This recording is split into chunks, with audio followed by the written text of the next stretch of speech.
ঠাকুর আগামী শনিবার বিকেল পর্যন্ত এই মন্দিরে অবস্থান করবে। ঠাকুরের নিত্য সেবার জন্য আপনার কোনো দান প্রণামী বা মানব থাকলে চলে আসুন, আমাদের স্থলে জমা দিয়ে যান। আপনাদের দেওয়া যে কোনো প্রণামী শ্রী শ্রী ঠাকুরের নিত্য সেবায় কাজে লাগানো হবে। যাদের দর্শন করা হয়ে যাচ্ছে তারা প্রস্তাব পথে নেমে আসুন, অন্যদেরকে দর্শন করার সুযোগ করে দিন। যাদের দর্শন করা হয়ে যাচ্ছে তারা প্রস্তাব পথে একে একে নেমে আসুন, অন্যদেরকে দর্শন করার সুযোগ করে দিন। দর্শনী কুপন মন্দিরের সামনে পাওয়া যাচ্ছে, দর্শনী কুপন সংগ্রহ করে সারিবদ্ধ ভাবে মন্দিরে আসুন। মন্দিরের দরজা খোলা আছে। শ্রী শ্রী ঠাকুরের যুগল মূর্তি দর্শন করুন এবং নিজেদের জীবন ধন্য করুন। ঠাকুরের নিত্য সেবায় কোনো দান প্রণামী বা মানব থাকলে আপনারা চলে আসুন, আমাদের স্থলে এসে জমা করে যান। আপনাদের দেওয়া যে কোনো প্রণামী শ্রী শ্রী ঠাকুরের নিত্য সেবায় কাজে লাগানো হবে।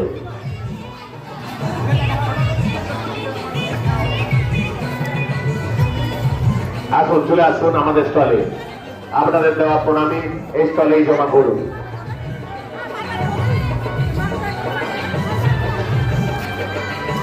ভগবান উনার মনোবাঞ্ছা পূর্ণ করুন, উনার উজ্জ্বল ভবিষ্যৎ গড়ে তুলুন। এইভাবে আপনিও আসুন, শ্রী শ্রী ঠাকুরের নিত্য সেবার জন্য প্রণামী জমা করুন। আপনাদের দেওয়া যে কোনো প্রণামী শ্রী শ্রী ঠাকুরের নিত্য সেবায় কাজে লাগানো হবে।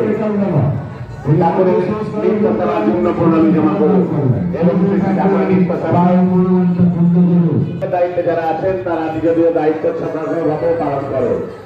ঠাকুরের নিত্য সেবায় কোনো দান প্রণামী বা মানব থাকলে চলে আসুন, আমাদের স্তরে এসে জমা দিয়ে যান। আপনাদের দ্বারা যে কোনো প্রণামী শ্রী শ্রী ঠাকুরের নিত্য সেবায় কাজে লাগানো হবে। শ্রী শ্রী ঠাকুর আগামী শনিবার বিকেল পর্যন্ত এই মন্দিরে অবস্থান